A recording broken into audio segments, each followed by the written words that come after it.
बिस्मिल्लाहिर्रहमानिर्रहीम। अस्सलाम वालेकुम नाज़रीन, आप यूट्यूब चैनल देख रहे हैं। मैं इमरान खान हूँ। साबिक़ वज़ीर-ए-आज़म इमरान खान साहब को एक मरतबा फिर जेल के अंदर होने वाले ट्रायल में सज़ा सुना दी गई है। ये एक पूरा पैटर्न है। पहले इमरान खान साहब को इद्दत वाले केस में भी एक सज़ा सुनाई गई, एक साइफ़र वाले केस में सज़ा सुनाई गई, तोशा खाना वाले केस में सज़ा सुनाई गई।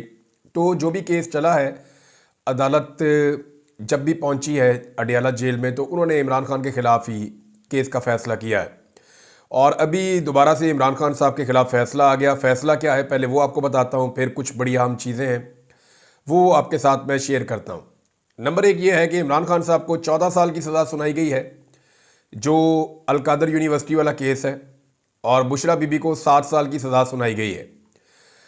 इससे पहले जो है वो ये दावा किया गया था कुछ सहाफ़ियों की जानिब से कि ऐसी सज़ा आएगी, तो एग्जैक्टली वही सज़ा आई और उतने ही सफ़े सज़ा के, तो यानी वकला को नहीं पता था, जो अदालती अमला है उसको नहीं पता था, लेकिन चंद सहाफ़ियों को ये पता था कि सज़ा आने क्या वाली है और किस नौइयत की सज़ा है।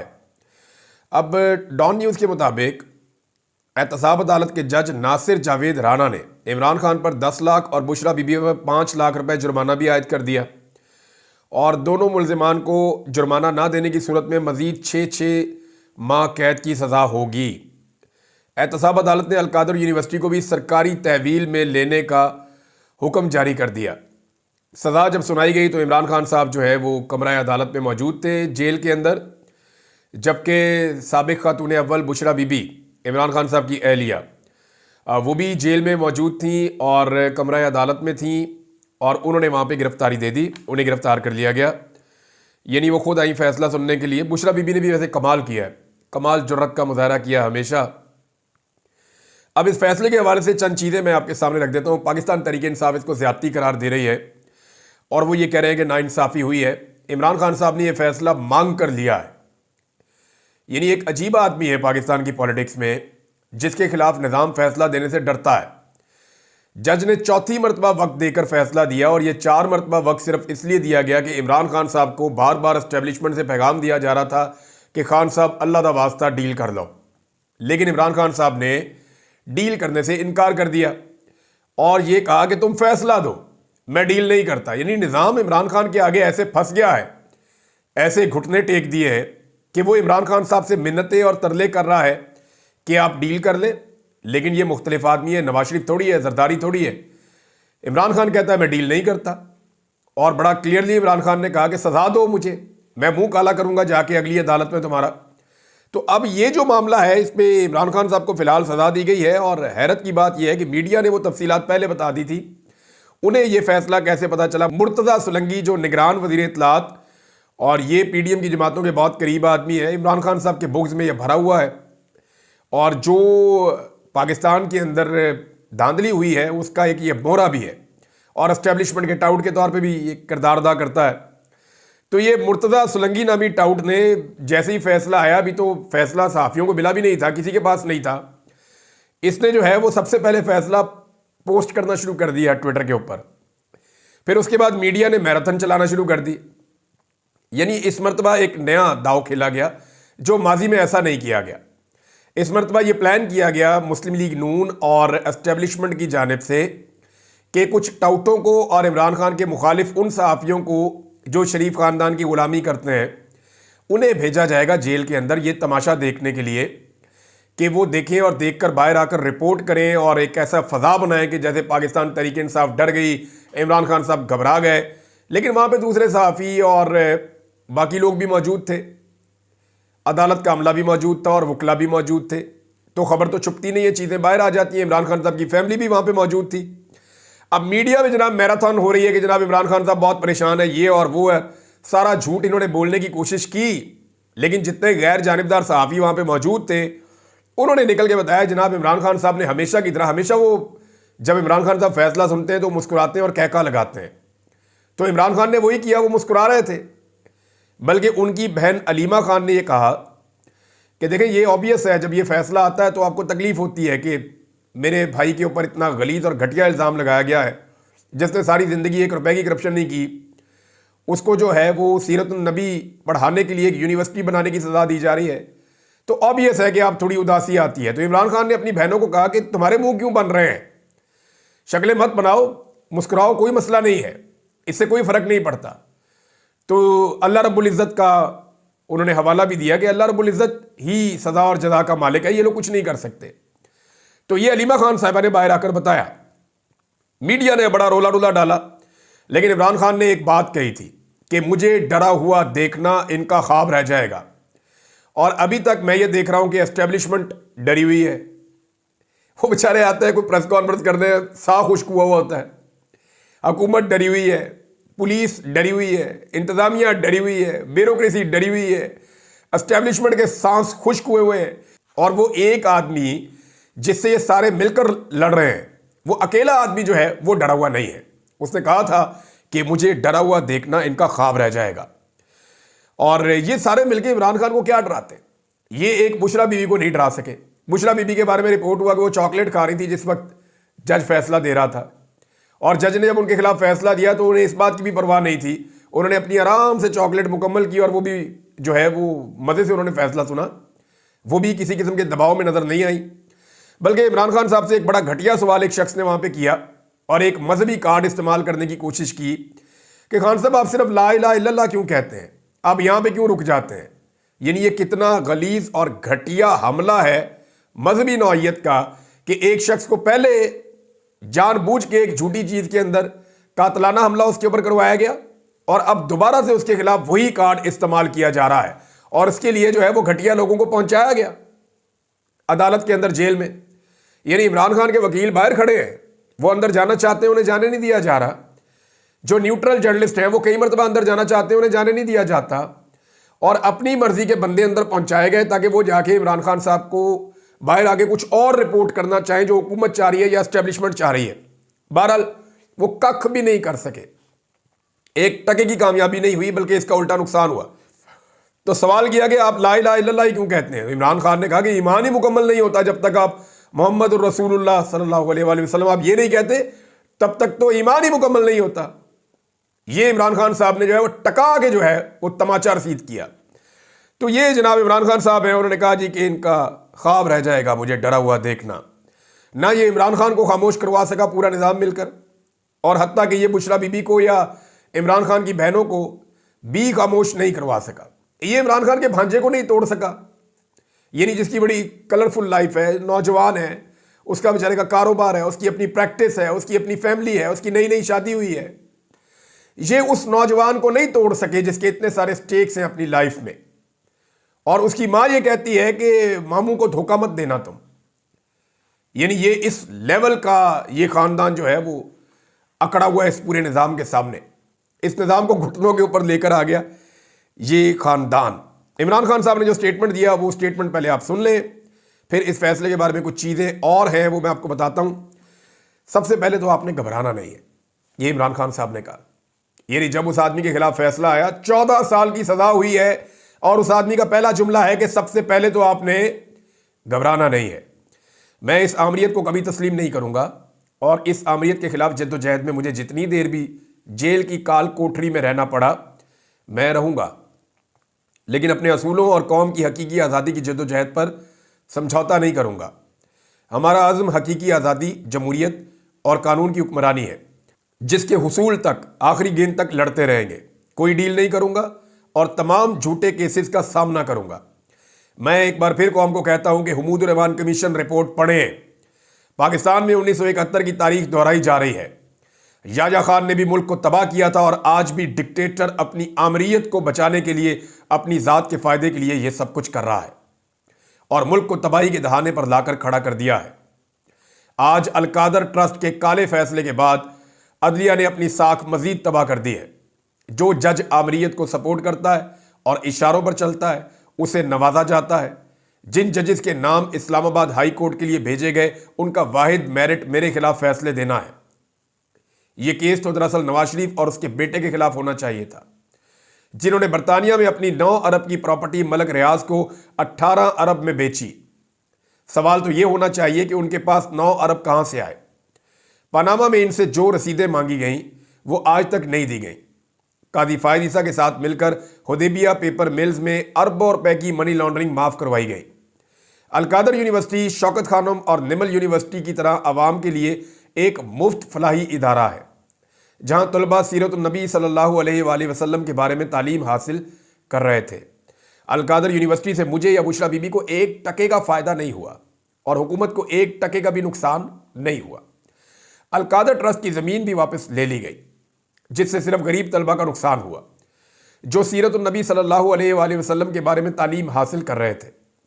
अलकादर ट्रस्ट का ऐसा फैसला है जिसका पहले से ही सबको पता था। चाहे फैसले की ताखीर हो या सजा की बात, सबसे पहले ही मीडिया पर आ जाता है। अदालती तारीख में ऐसा मजाक कभी नहीं देखा गया। जिसने फैसला जज को लिखकर भेजा है उसी ने मीडिया को भी लीक किया है। मेरी अहलिया एक घरेलू खातून है जिनका सियासत से कोई ताल्लुक नहीं है। बुशरा बीबी को सिर्फ इसलिए सजा दी गई ताकि मुझे तकलीफ पहुंचाकर मुझ पर दबाव डाला जाए। इन पर पहले भी घटिया केसेस बनाए गए, लेकिन बुशरा बीबी ने हमेशा इसे अल्लाह का इम्तिहान समझकर मुकाबला किया है और वो मेरे काज के साथ खड़ी है। मुज़ाकरात में अगर 9 मई और 26 नवंबर पर जुडिशल कमीशन बनाने पर कोई पेशरफ्त नहीं होती तो वक्त ज़ाया करने की कोई फायदा नहीं है। बददियानत लोग कभी न्यूट्रल अंपायर को नहीं आने देंगे। ये चीटर्स हैं। हुकूमत जुडिशल कमीशन के मुतालबे से इसीलिए राय फरार इख्तियार कर रही है क्योंकि वो खुद बददियानत है। ये इमरान खान साहब का स्टेटमेंट है। कुछ चीजें और इमरान खान साहब ने बोली हैं, वो भी मैं आपको बता देता हूं। चादर और चार दीवारी का तकद्दुस पामाल करने वाले पुलिस वालों को प्लॉट दिए गए और जो साथ है वो आजाद और जो मुखालिफ है उन्हें सजाएं दी गई। एक आमिर अपनी जात के लिए सब कुछ कर रहा है। गौर से सुन लें, मैं किसी किस्म की डील नहीं करूंगा। 1971 में जनरल याया ने मुल्क तबाह किया, आज भी आमिर अपने फायदे के लिए यही काम कर रहा है।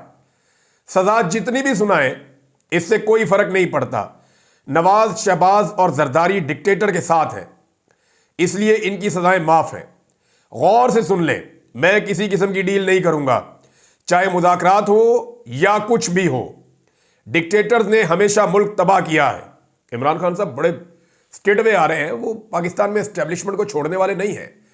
एस्टेब्लिशमेंट भी अब इस बात को जानती है कि ये आदमी उन्हें कभी माफ नहीं करेगा और ये आदमी उनके लंबे इक्तदार के सूरज को गरूब किए बगैर आराम से नहीं बैठेगा।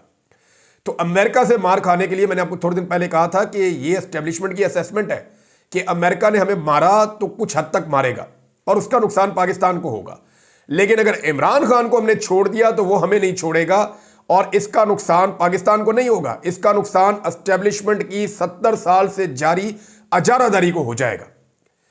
उनकी मिथ टूट जाएगी जो वो नहीं चाहते कि टूटे। नाज़रीन, इसमें एक और स्टेटमेंट है वो मैं आपको बताना चाहता हूं। हुई तो मुझे तकलीफ है। वैसे मरियम नवाज ने सीरतुन नबी के निसाब की तौहीन की है। यानी वहां पे क्या पढ़ाया जाता था? अलकादर यूनिवर्सिटी में सीरतुन नबी सल्लल्लाहु अलैहि वसल्लम पढ़ाई जाती थी। तो मरियम नवाज ने एक जगह पे तलबा से बात करते हुए कहा कि अब उस यूनिवर्सिटी में इस्लामी तालीम हम पढ़ाएंगे, जादू और टूना नहीं पढ़ाएंगे। यानी जादू टूना पढ़ाना या सिखाया वहाँ पे नहीं जाएगा। अब आप अंदाज़ा करें कि दीनी तालीमात का मजाक उड़ाना, उसे जादू और टूना करार देना, ये इंतहाई अनफॉर्चुनेट है, बदकिस्मती है। मरियम नवाज को अपना स्टेटमेंट वापस लेकर माफ़ी मांगनी चाहिए, क्योंकि वहाँ पे जो निसाब पढ़ाया जाता है उसको एक नज़र देख लें, आपको पता चल जाएगा कि सीरतुन नबी के ऊपर वहाँ पे लोगों को पढ़ाया जाता है। चंद सवालात नाज़रीन खड़े हो गए हैं। नंबर एक ये है कि ये केस शुरू होता है मलिक रियाज के पैसों से। पाकिस्तान का पूरा मीडिया मैराथन ट्रांसमिशन कर रहा है, लेकिन किसी में भी इतनी जरूरत नहीं थी कि वो मलिक रियाज का नाम ले या उनके टिक्कर चलाएं या उनके बारे में बताएं। यानी जिसको फायदा हुआ उसका नाम भी नहीं ले रहे और उससे किसी ने पूछा भी नहीं। अब ये कहा जाता है कि इमरान खान ने मलिक रियाज को फायदा पहुंचाया, तो सजा इमरान खान को दे दी, मलिक रियाज को पूछा भी नहीं जिसको फायदा हुआ। यानी ये आपको अजीब नहीं लग रहा? दूसरा, ये पैसा मुतनाज़े तब हुआ जब नवाज शरीफ को बरतानिया में उनके दौरे हुकूमत में 9 अरब रुपए की रिश्वत दी गई। इस पे कोई सवाल पूछा ही नहीं गया। यानी अगर ये पैसा मुतनाज़े है तो बरतानिया में ये पैसा मुतनाज़े उस वक्त हुआ जब नवाज शरीफ के बेटे हसन नवाज को 9 अरब रुपए इजाफी पे किए गए मलिक रियाज के बेटे की कंपनी की जानिब से। तो ये 9 अरब इजाफी क्यों दिए गए, इसका सवाल जज ने पूछा ही नहीं और ना कोई जानना चाहता है। तो मामला यह है कि मलिक रियाज को फायदा पहुंचा, उनके खिलाफ कोई कार्रवाई नहीं। नवाज शरीफ को फायदा पहुंचा, नवाज शरीफ के खिलाफ कोई कार्रवाई नहीं।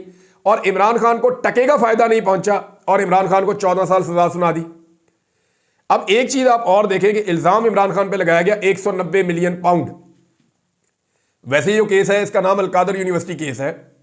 एस्टेब्लिशमेंट ने यह पहला केस इमरान खान के खिलाफ बनाया था और ये उड़ जाएगा जाके हाई कोर्ट में। इसके अंदर कुछ भी नहीं है, क्योंकि मैंने इसमें जो पहले दिन सवाल किए थे वो सवालात आज भी वैलिड है। इस बुनियाद पे आप सजा नहीं दे सकते किसी आदमी को।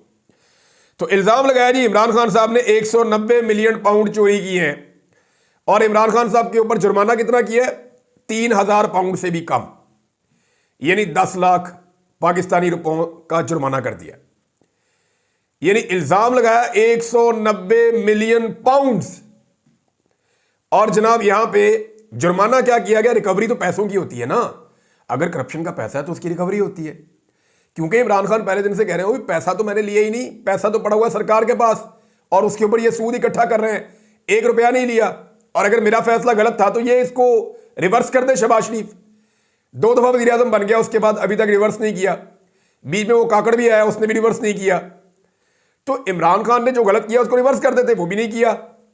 वो पैसा जो है वो वहीं पे पड़ा हुआ सरकार के पास, सुप्रीम कोर्ट के अकाउंट के अंदर। और 190 मिलियन पाउंड की गिरदान करने के बाद जुर्माना कितना किया? 10 लाख रुपए, जो 3000 पाउंड भी नहीं बनता। तो बुशरा बीबी को भी जो है वो 1.5-2.5 पाउंड जो है वो जुर्माना कर दिया। अब आप अंदाजा करें कि किस तरीके से पाकिस्तान में प्रोपेगेंडा खड़ा किया गया था। चंद सवालात और है नाज़रीन। एक तो यह कि जो मुल्क में पैसा वापस लाया उसको सजा दे दी, और जो मुल्क से पैसा लूट कर बाहर लेकर गया और जो लूट कर लेकर गया, जिन्होंने बाहर जजीरे बनाए, जिन्होंने बाहर जायदादें और महल बनाए, जिन्होंने बाहर कारोबार खड़े किए, उन्हें फूलों के हार पहनाए जाते हैं क्योंकि वो सिस्टम का हिस्सा है। जिस शख्स ने यूनिवर्सिटी बनाई उसको सजा दे दी, और जिस शख्स ने कौम के पैसे को लूट कर फैक्ट्रियां बनाई उसे किसी ने नहीं पूछा। जिसने कौम के बच्चों के लिए तालीमी इदारा बनाया जहां सीरतुन नबी पढ़ाई जाती है, उस शख्स को निशाने इबरत बना रहे हैं। और जिसने अपने बच्चों के लिए जायदादें बनाई उन्हें कोई पूछ भी नहीं रहा। सीरतुन नबी की तालीम आम करने वाले को सजा हो रही है। गालम गलोच का कल्चर आम करने वाला जो है, उसकी बेटी और उसका भाई दोनों एक वजीर आजम और एक वजीर आला बनकर बैठे हुए हैं। यहां इस मुल्क में कौम के बच्चों को फायदा पहुंचाना नाजायज और अपने बच्चों को कौम के पैसों से फायदा पहुंचाना ऐसा लगता है कि जायज कर दिया गया है। ये जो जज है ना जिसने फैसला सुनाया, जरा इसके बारे में भी आप देखें। 2004 में सुप्रीम कोर्ट ऑफ पाकिस्तान के चीफ जस्टिस ने एक सो मोटो नोटिस लिया था और उसके बाद उन्होंने एक केस सुना था जिसमें यही जज था नासिर जावेद राणा, और ये डिक्लेयर कर दिया था सुप्रीम कोर्ट ऑफ पाकिस्तान ने कि ये अनफिट है जुडिशियल सर्विसेज के लिए, और इस जज को अब जुडिशियल सर्विसेज इसकी नहीं ली जा सकती। लेकिन इसी जज को दोबारा हायर किया गया क्योंकि सिस्टम ऐसे जजों को पसंद करता है जो अनफिट हो, जो खुद फैसला ना लिखे, लिखा लिखाया फैसला पढ़ दे। तो सुप्रीम कोर्ट ऑफ पाकिस्तान के फैसले में जिस जज को अनफिट करार दिया गया और कहा गया कि ये फारग आदमी है, इससे ना करवाएं आप ये काम, ये इसके काबिल और लायक नहीं है, उसी जज से इमरान खान के खिलाफ फैसला लिया गया पाकिस्तान की एस्टेब्लिशमेंट और मौजूदा हुकूमत की जानिब से। सुप्रीम कोर्ट ऑफ पाकिस्तान के अकाउंट में अगर बरतानिया से पैसा लाकर डाला जाए तो वो गलत है, लेकिन चपड़ासी के अकाउंट के अंदर अरबों रुपए डाल दिए जाएं तो वो ठीक है, वहां पे आप वजीर आजम बना देते हैं। नाजरीन, ये मामला करप्शन का नहीं है, ये मामला बेईमानी का नहीं है, ये मामला सिर्फ और सिर्फ एस्टेब्लिशमेंट के साथ हाथ मिलाने का, बूट पॉलिश करने का और डील करने का है। एस्टेब्लिशमेंट के कारोबारों को और उनके लंबे इक्तदार को टूल देने का मामला है कि आप उनके सामने सर नीचे करके रहें, वो आपके ऊपर हुकूमत करें और आप सिर्फ बराए नाम हुकूमत में रहकर उनकी खिदमत करते रहें। यह मामला सिर्फ इस बात का है और इमरान खान जूते पॉलिश करने पे बिल्कुल तैयार नहीं है। लाहौर हाई कोर्ट में नाज़रीन वकला ने एहतजाज शुरू कर दिया है और ये जो फैसला आ गया है इसका रद्द-ए-अमल आएगा। सोशल मीडिया पे तो इसका बहुत ज़बरदस्त रद्द-ए-अमल आ रहा है, ओवरसीज़ पाकिस्तानी भी इसका रद्द-ए-अमल देंगे। अभी जो बैरूनी दबाव एक लेवल तक था वो दबाव भी बढ़ेगा। जो बाइडन के जाने के बाद तहरीक इंसाफ जो है वो एक मरतबा फिर नई तहरीक तैयार करना शुरू होगी और इस फैसले ने पाकिस्तान तहरीक इंसाफ की जो एहतजाजी सियासत है उसमें एक नई रूप फूंकी है। और ये जुल्म, ये जबर और ये फस्तायत ये हमेशा तो रहनी नहीं है, एक दिन ख़त्म हो जाएगी। लेकिन ये निज़ाम जितना नंगा हो सकता था ये उतना नंगा होकर दिखा रहा है। तो नाज़रीन, अब तक के लिए इतना ही। अपना ख्याल रखिएगा, अपने इस चैनल का भी। अल्लाह हाफ़िज़।